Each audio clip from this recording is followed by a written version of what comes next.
All right, Shalom Israel. First and foremost, I want to give all praises, honor, glory, and fear to Yahweh, Bahashim, Yahweh Shah, Bahashim, Hakodash. Also, want to give double honors to the elders and apostles of Great Millstone that taught us this truth, and peace and salutations to the Lord's hopeful elect, back at it through the spirit and power of Yahweh, Bahashim, Yahweh Shah. Time of the Passover, man. Came in last night through the spirit and power of Yahweh, Bahashim, Yahweh Shah, and going straight into our feast of unleavened bread. It was upon my spirit to revisit the plagues of Egypt and revisit how the Lord delivered the Hebrew Israelites, Lord willing, it's us, out of Egypt with that strong hand, man. And the Lord showed forth his power and what he was willing to do on behalf of his chosen people, man. So we'll get straight into this. This is the book of Exodus, chapter 7 and verse 17. Thus saith the Lord Yahweh, in this thou shalt know that I am Yahweh. All right, so the Lord's letting you know he's finna do a bunch of things here, and you're gonna know that it was him, all right, because of this strong hand that he was getting ready to deliver the Israelites with. All right, now of course there were magicians at the time that were able to mimic, and do some of the things that the Lord had Moses and Aaron doing, but ultimately, they couldn't compete with the power that the Lord was showing forth.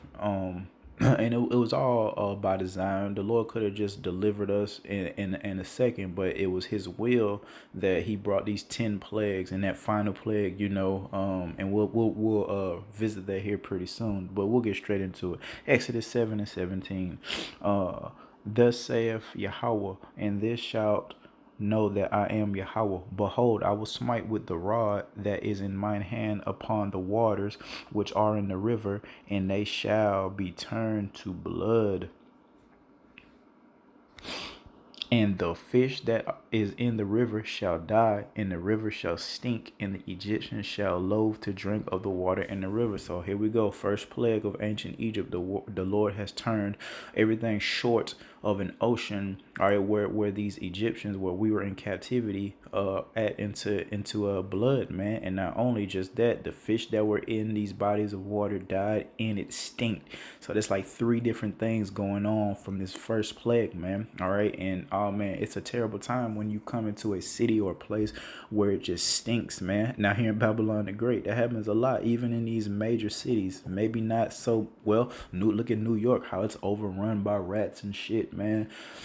So I mean, this whole place is falling apart. There's nothing worse than going to a place or paying money for a vacation and the land stinks, man. So imagine how bad that land stink. Just like the Chattahoochee River where we're from, that shit stinks, man, because all the death and decay and things like that. It's not going to be like that in the kingdom of heaven. But right now, because this is not our rest, and the wrong with the wicked people are in rulership, you have such things, man. All right, but the point being, just the land stinking alone, let alone the waters turning into blood, is enough to drive an unstable person crazy, man. Okay. And it says in verse 19, and Yahweh spake unto Moses, saying to Aaron, take thy rod and stretch out thy hand upon the waters of Egypt, upon their streams, upon their rivers, and upon their ponds, and upon all their pools of water, that they may become blood. So again, everything short of an ocean, the Lord turned it into blood. Look at that, how it would be now. You would have blood coming out of your faucet, out of your showers and things like that, if the Lord was to bring that type of plague upon us in today. And we believe through the spirit and power of Yahweh Shema Shah, the Lord is going to do these things again. All right, maybe not the exact plagues, but He's going to show forth His power during this time that we're prophesying, called Jacob's trouble. All right, and it's going to be a very terrible time, and you're going to know that it was the God of the Bible, the God of the Hebrew Israelites, that brought this judgment.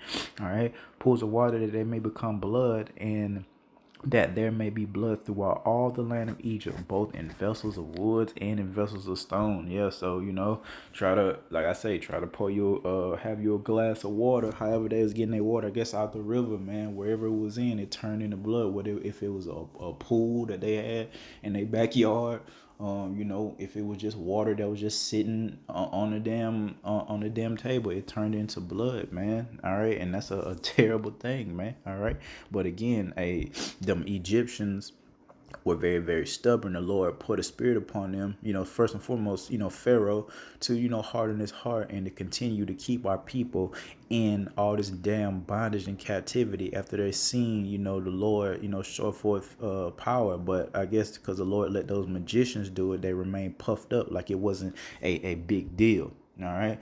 All right. And we're going to Exodus 8th chapter and verse 2.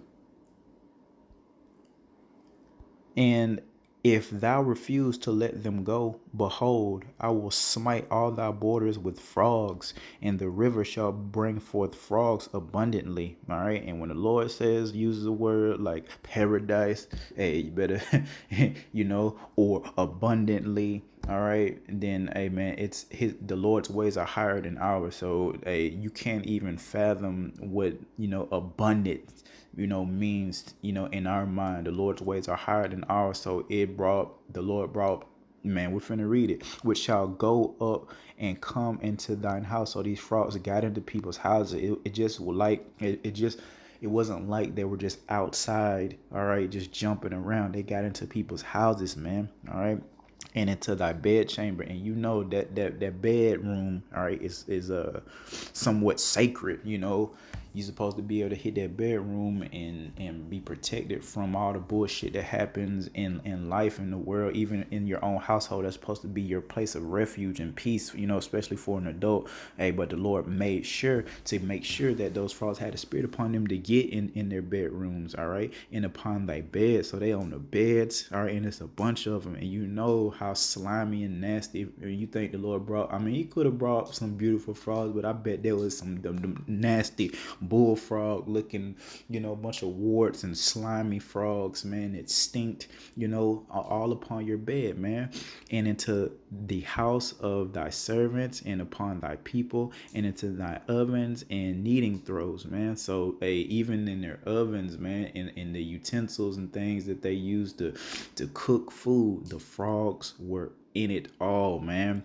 And the frogs shall come up both on thee and upon thy people and upon all thy servants. So, man, the frogs even got upon them. And the Lord spake unto Moses, saying to Aaron, stretch forth thy hand with thy rod over the streams, over the rivers, and over the ponds, and cause frogs to come up upon the land of Egypt. And, quick point, we know that it was Yahweh by Shem Shah that was doing these plagues, but it's beautiful to see the Lord, doing these miracles through these brothers. All right.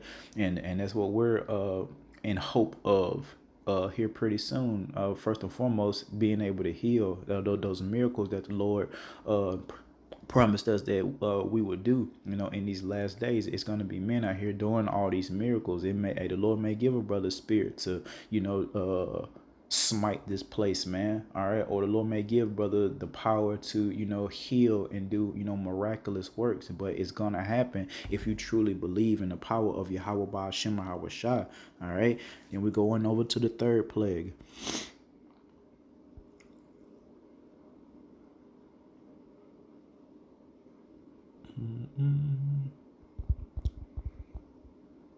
Let me start at verse 14 concerning those frogs. And they gathered them together upon heaps. All right. And the land stank. So there it is again. So the land already was stinking because of the fish dying in the waters. And now they got all these frogs that are dead. All right. And they've piled them, together, and it stanked even more, man. So this is just a bad time that's happening in ancient Egypt on behalf of the Israelites, on behalf of Yahweh Shem Shah's desire to deliver the Israelites with that strong hand.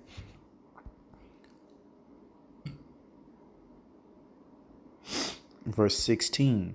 And the Lord Yahweh said unto Moses, say unto Aaron, stretch out thy rod, and smite the dust of the land, that it may become lice throughout all the land of Egypt. And lice and crabs, man, pretty much the same thing, man. Little creatures or whatever, all right, they get upon your hair and become a nuisance, man. Okay. And they did so, for Aaron stretched out his hand with his rod and smote the dust of the earth, and it became lice in man and in beast. All right, so not only the people, but the beast out there as well, the animals. And the dust of the land became lice throughout all the land of Egypt. I can't even picture that. You understand me? Like, how small dust particles are, or how small lice is, man. All right. We talking, I don't even billions of lice, all right, that are upon people and their animals, man. All right. And there it is again. The Lord is showing forth his power, man. So we got waters and rivers turning into blood, frogs everywhere. Now the people got lice, so they itching. The shit stink, man. They can't drink good right now, and they're just having a terrible time. Hey, thus saith Yahweh Bahashem, Yahweh Shah. Then we go to verse 21. Else, if thou wilt not let my people go, behold, I will send swarms of flies upon thee. Let me tell you something. I grew up in the country. We was born in the country, but I can't really take that shit. Between flies and motherfucking mosquitoes and gnats that be in the country here in Georgia, it will drive you insane. Of course, it people that built for that shit, they be living in the country. My cousins, them, they be just they be landing all on them and shit, and they act like it's not even phasing them. I be just a smacking and smacking and smacking. So this and ew, oh man, the sound of a fly or a mosquito is one of the most annoying sounds I believe upon the earth, man, through the spirit of power of Yahweh Shema Hawashai. So Lord getting ready to bring this plague of swarms, plague this swarm of flies upon these Egyptians, man. And that's a terrible thing, man, to have to endure, because again, just the sound of one mosquito buzzing in and out of your damn ear, or a fly buzzing in and out of your ear, just flying around you while you having cookouts back in the day, and it's just flies everywhere. Oh, it's annoying, man. You can't get comfortable like that. All right. Again, 21. If thou wilt not let my people go, behold, I will send swarms of flies upon thee, and upon thy servants, and upon thy people, and into thy houses, and the houses of the Egyptians shall be full of swarms of flies. And again, when the Lord says something, you better double triple it. All right, when the Lord says a swarm, you better believe, hey, it's probably millions of flies. Okay, and these people's houses, man, upon them, just following them, man, like that dirty Charlie Brown dude. There's all just dust on them all day, just flies just following you around like a black cloud, man. All right. And they stink, man, because they don't have the proper water to bathe and things like that. So the flies is really having a field day. The land stink, all right. So they're just coming in by the swarms, and also the ground whereon they are. All right, and there it is again. That's the fourth plague, man. So we got water turning into blood, frogs, lice, and now flies, man. Swarms of those guys. Terrible time for the Egyptians that don't want to let our people go, or didn't want to let our people go, man. All right, the Lord, we know that the Lord hardened the heart of Pharaoh and kept us in captivity after these couple plagues, but the Lord got something for these people. The Lord started by saying, hey, you're gonna know that he is Yahweh, all right, because of these things, man. All right, then we go to Exodus chapter 9.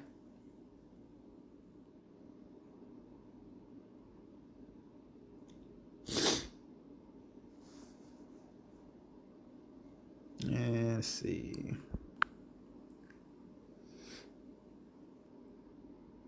In verse 3, behold, the hand of the Lord is upon thy cattle, which is in the field, upon the horses, upon the asses, upon the camels, upon the oxen, and upon the sheep. There shall be a very grievous murrain. And that goes into like grievous sore, all right, upon these animals, man. And the Lord shall sever between the cattle of Israel and the cattle of Egypt. So the Lord is making a difference, man, between our places, our cattle, the things that we have, in the Egyptians, man, making sure not to touch the things that we have, and making sure that all the Egyptians got caught up in these plagues, man. All right. And the Lord shall sever between the cattle of Israel and the cattle of Egypt, and there shall nothing die of all that is the children of Israel. And the Lord appointed a set time, saying, tomorrow the Lord shall do this thing in the land. All right. And the Lord did that thing on the morrow, and all the cattle of Egypt died, but the cattle of the children of Israel did not one die. Call hello Yahweh Shema Hawashah. And the things that were written aforetime were written for our learning. We have to remember this. That's why it's important to go back, and revisit, some of these scriptures, man. Now we deal with prophecy. We're at the end of the book. But it's very, very vital that we understand the power that we serve, man. The Lord's putting a difference between the children of Israel and these this freaking heathen nation, man. And all of these people's cattle died, man. The animal industry, for lack of bad words, hey, that was, that shit was on point back in the day, man. That was very, very important to have those cattle. I mean, I don't know what they had back in ancient Egypt, man. So much stuff coming out. Ain't no telling how they was living. But, they probably didn't have bulldozers and things like that like we do. The machinery that we have nowadays, man. So, having cattle and shit, that was very, very important. And the Lord said he killed them all. All of them. All right. So there it is again, man. All right. That's the fifth plague, man. The Egyptians' cattle died on them, man. Then we go down to verse oh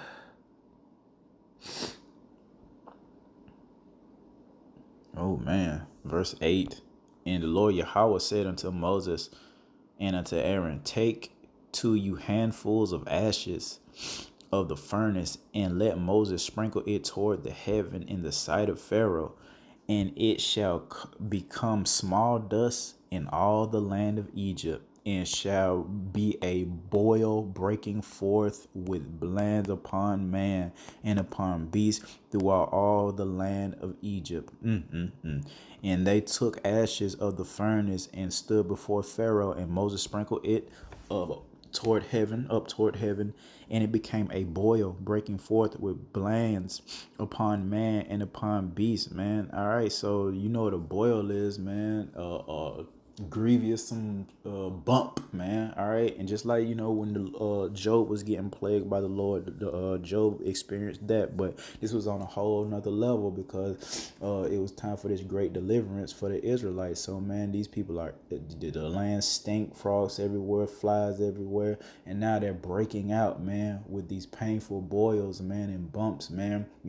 From mild acne on their face to blistering ass bumps, man. All right, that's what was going on in ancient Egypt, and not only upon them, but upon the beast, the animals, that were left, that were in ancient Egypt, that wasn't the Israelites, man. All these things happened, man, but again, they kept us in captivity, man, through the spirit and power of Yahweh Bahashem Nahawashah. And the Lord finna go ahead and crank it up, man. He's finna go ahead and crank it up.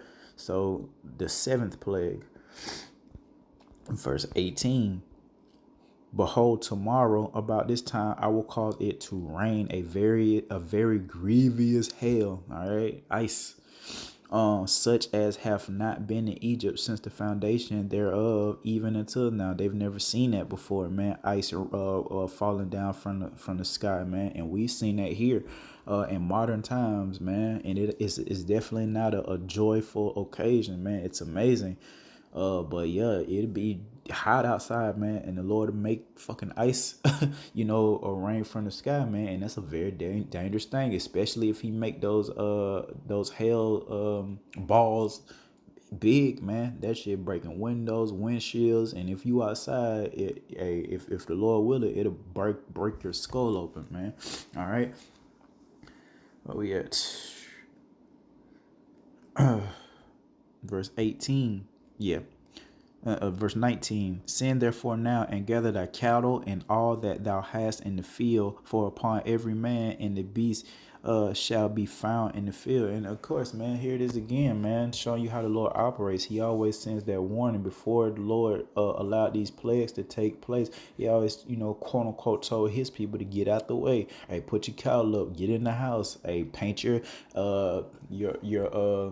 your post door with a doorpost, all right, with blood. All right, he's always prepared his people before the Lord brought judgment concerning his people. He always sent out a warning, and that's what's happening now. The Lord got his prophets out there prophesying that he's getting ready to show himself through great judgment and miseries and woes. But a lot of our people don't want to hear it, man, and they're going to get caught up in these plagues, just like ancient Egypt. These going to be, plagues that are written about, and we're going to read for all eternity. The plagues of fucking Babylon the Great, man.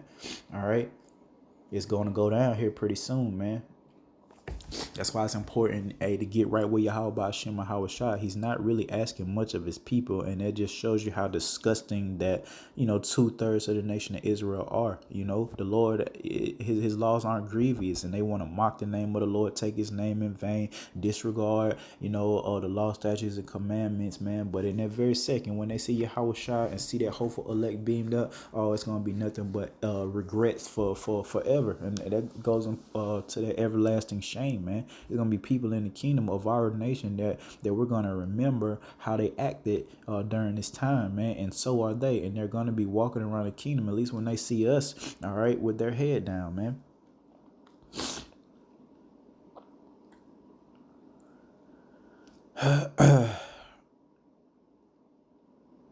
Send therefore now and gather thy cattle and all that thou hast in the field, for upon every man and beast which shall be found in the field and shall not be brought home, the hail shall come upon them and they shall die. All right, so if you didn't take heed to that warning, man, hey, you were going to be out there doing whatever you do, man, and the Lord was going to bring that sudden destruction upon you, and whether you or your animal, it'll be over for you, man. So that's the seventh plague, man.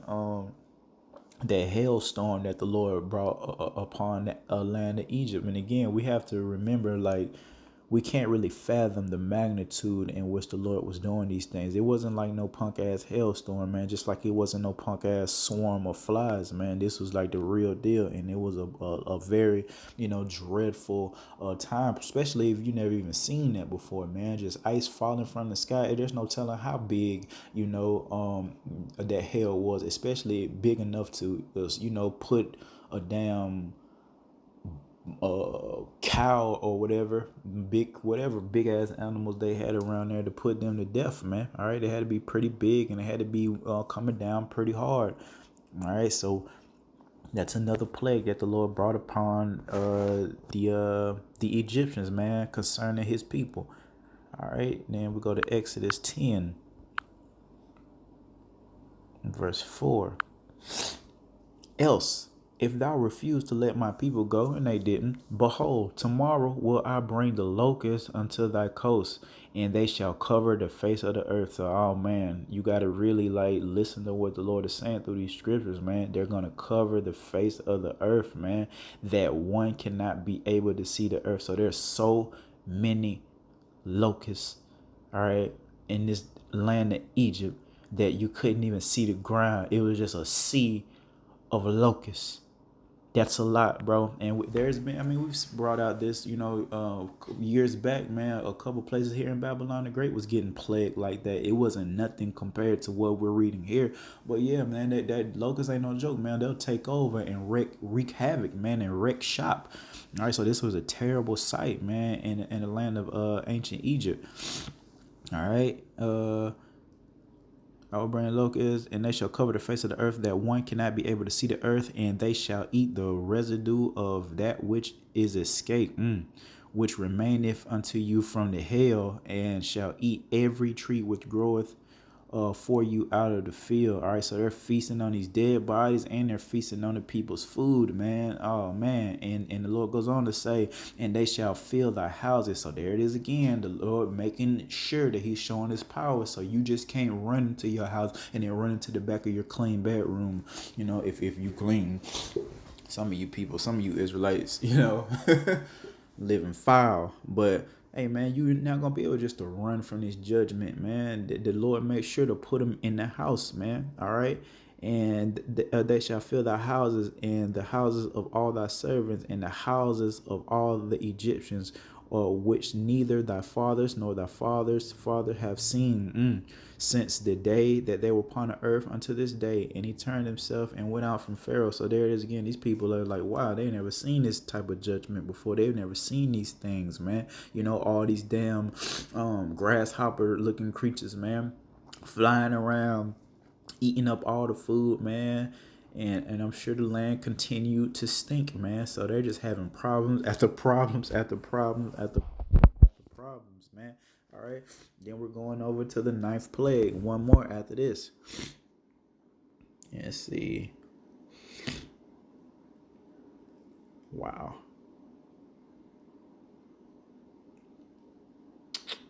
21. Exodus 10 and 21. And the Lord said unto Moses, stretch out thine hand toward heaven, that there may be darkness over the land of Egypt, even darkness which may be felt. I was talking to a young lady back in the day, and she was, she from New Orleans, and she was, of course, she was there when Katrina happened, and she was, through the spirit. Really, my wife, I done marked her. We going through some things. But man, she was telling me about that Katrina shit, and she specifically was going into how dark it was, and she was saying that she couldn't see her hand in front of her when that power went out in New Orleans. Oh man, it was a scary situation to be going through, man, through the spirit and power of Yahweh Hashem Shai. So imagine how dark and grotesque this type of darkness was. Hell, I've been to Iraq, even here in the United States, Babylon the Great, man. If you in the country or any place that ain't just full of lights, it is very dark upon the earth. If that moon ain't full, all right, and them stars ain't up, man, and you in a place where ain't no lights, it will get pitch black. How much more when the Lord has put a spirit on the darkness, man. So again, Exodus 10 and 21.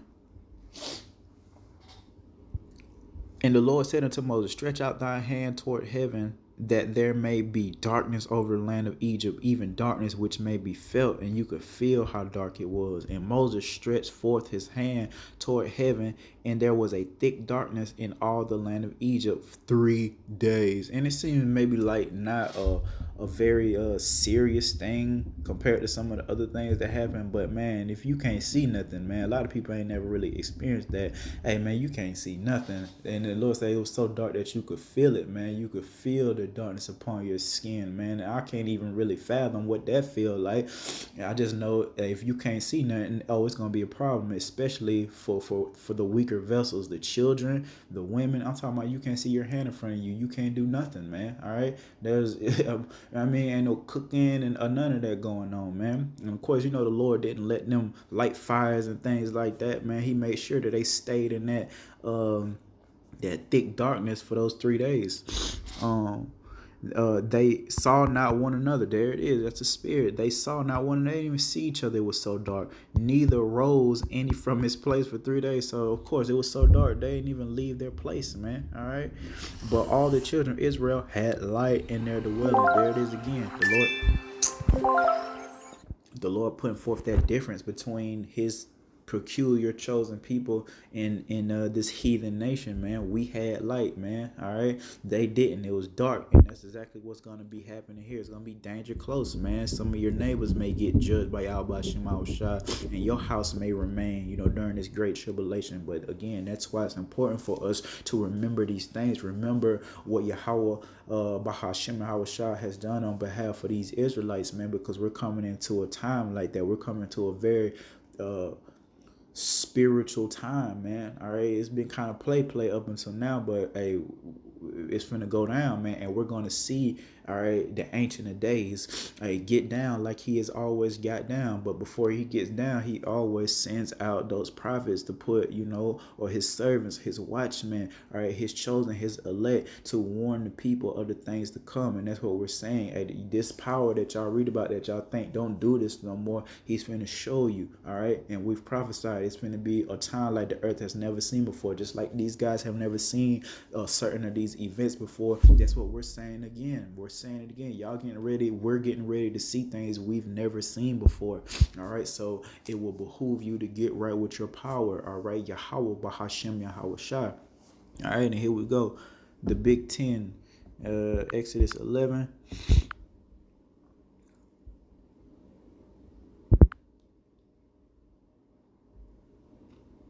Let's see. Verse 4. And Moses said, Thus saith Yahweh, about midnight will I go out into the midst of Egypt, and all the firstborn in the land of Egypt shall die, from the firstborn of Pharaoh that sitteth upon his throne, even unto the firstborn of the maidservant that is behind the mill, and all the firstborn of beasts. And there shall be a great cry throughout all the land of Egypt, such as there was none like it, nor shall be like it anymore. Oh, that's that same verbiage that we're using today. All right, through the spirit and power of Yahweh Shem Yahweh Shai. This will be a time like the earth has never seen before.